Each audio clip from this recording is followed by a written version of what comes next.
Funzionamento dell'attrezzo.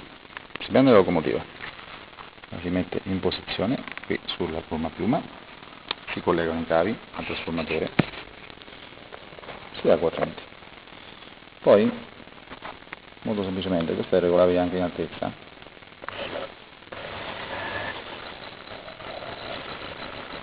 Si fa le ruote molto sporche.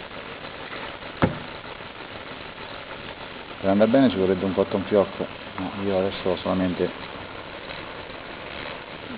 un po' di carta.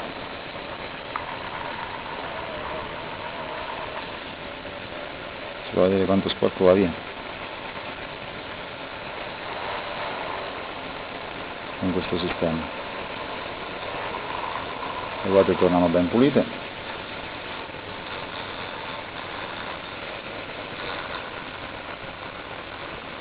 E in condizioni ottimali di presa di corrente.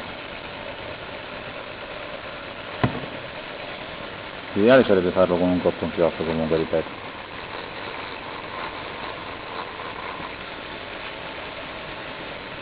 Guarda quanto sporco abbiamo levato in questa maniera.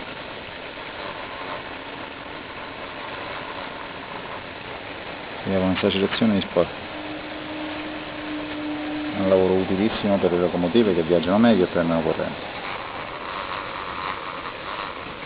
L'attrezzo è di facile utilizzo, tutto sta a metterlo in maniera tale che possa far bene i contatti.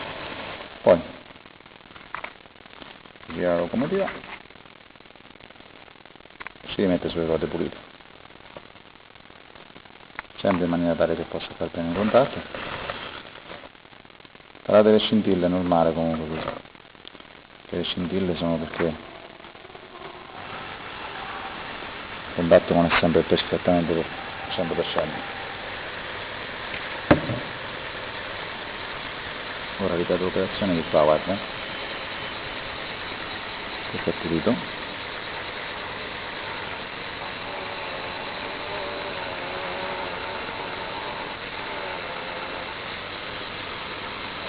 questa cosa ne è venuto fuori.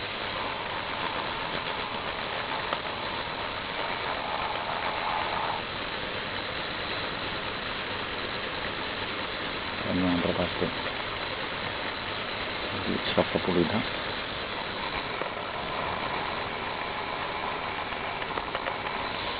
quando per intenderci, ecco come è nero. Poi con prodotti un po' più adatti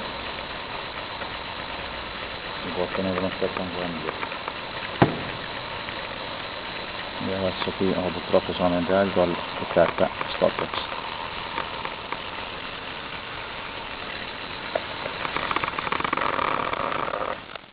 Ok, ora le ruote sono ben pulite.